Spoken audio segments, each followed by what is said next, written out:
Hey boys and girls, these are the answers to pages 161 and 162, numbers 1, 6, 8, and 9. So for number 1, what's the volume of a sphere with a radius of 5 centimeters?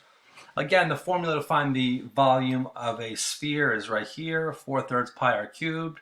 So as usual, I just take everything I know and I fill it in. So 4/3 stays the same, pi becomes 3.14, and the radius cubed is going to be 125. I got that radius cubed because the radius is 5, and I'm doing radius times radius times radius, or in other words, 5 times 5 times 5. So I multiply straight across here. Again, you don't have to write them as these as fractions over here. I just like to. Just way it's just easier just to visually see. I'm multiplying the numerators together. That gives me 1,570. And then I'm going to multiply the denominators together. I get 3. So then obviously I just divide the numerator by the denominator, and I get 523.3 centimeters cubed. The next one.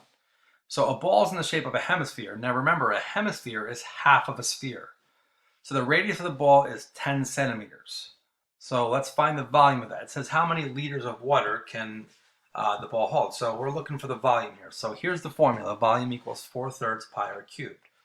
But remember, since this is a hemisphere, I have one of two options. I can use this formula, get my answer, and then cut it in half, or I could just take this 4, cut it in half, and change it to this formula. So this is the formula to find the volume of a hemisphere. Again, the only difference is that instead of a 4, I have a 2. Okay? So from here, 2/3 stays the same. Pi is 3.14, and the radius cubed is going to be 1,000. Because again, the radius was 10. So 10 times 10 times 10 is 1,000. So I multiply straight across. 2 times 3.14 times 1,000. I get 6,280. And then obviously my denominators wind up with the product of 3. I divide these. I get 2,093.3. So that's how many cubic centimeters. So this represents right here. So this represents 2,093.3 cubic centimeters. However, the question is saying how many liters can it hold? And then it says here, it gives you a little hint, 1,000 cubic centimeters equals 1 liter.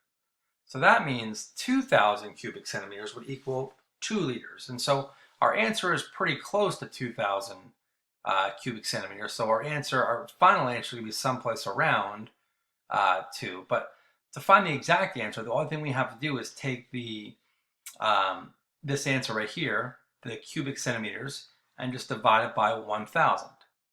And when we do that, we end up with this answer right here, 2.1 liters, approximately. It's not exact, but we just round it to 2.1. It's 2.093. So, all right. The next one, a basketball is shipped in a cube box. The basketball just touches the sides of the box as shown. So what's the radius of the basketball? So for this one, when we're looking for the radius, something they're trying to let you know here is when it says the basketball just touched the side of the box. So if we look at here, let's say this is the width of the box, all right? They're saying that the ball has the same exact width, okay? Because it touches the ends of the boxes. So if that's the case, the diameter of that ball is 9.6, right? So to find the radius, all we have to do is cut that 9.6 in half. So 9.6 divided by 2 is 4.8. Now we have enough information to find the volume of the basketball. So we know the radius, so here's our formula. Volume equals 4/3 pi r cubed. 4/3 stays the same, pi is 3.14 over 1. And the radius cubed is going to be 110.592. And I got this radius cubed by doing 4.8 times 4.8 times 4.8. And when I go ahead and multiply everything out, I get 1,389 over 3. I divide that, and then I have a volume of 463 inches cubed. All right. So for the next one, about what percent of the space is in the cube is occupied by the basketball? So I know the volume of the basketball. I want to find the volume of this cube. All right. So to find the volume of a cube, now keep in mind all these sides are the same measurement. So the length times width times height, they're all the same. So that's what I have to do. I have to do length times width times height. So in other words, you could just do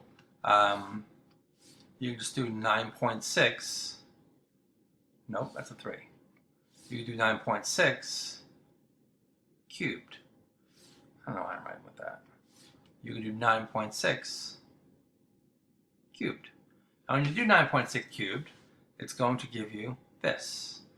So from here, the only thing we have to do is we have to take the part the basketball fills up, the 463, and divide that by the total amount, the total volume of that cube. And when we do that, we get this, 52.3. So the ball takes up about 52.3% of that cube. Last one, a solid metal ball with a radius of 10 inches is melted and made into smaller spherical metal balls with a radius of 2 inches. How many smaller spherical balls can be made? So first things first, let's find the volume of this, the big one, all right? So it's 10, the radius is 10 inches. So that's right here. We have 4/3 pi r cubed, so 4/3 times 3.14, and the radius is 10, so the radius cubed is going to be 1,000, or 10 times 10 times 10.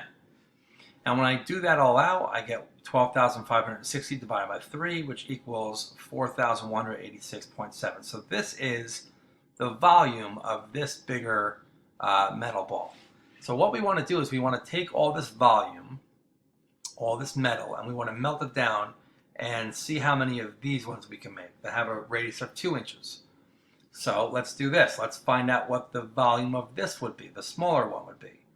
So volume, we're using the same formula up here, 4/3 times pi r cubed times pi times the radius cubed, in this case is 8, because remember the radius is 2, and 2 times 2 times 2 is 8. When I multiply everything out, here I divide this, to simplify, I get 33.49. So now I know that the bigger one is this 4,186.7. The smaller one would be 33.49. So to figure out how many of these smaller ones I can make, I'm going to do 4,186.7 divided by 33.49. And when I do that, I wind up with a little over 125. So we can make 125 full metal balls. So those are the answers. If anybody has any questions, you need to have something to explain a little more or a little slower, whatever, just let me know. Just send me an email and I will get back to you.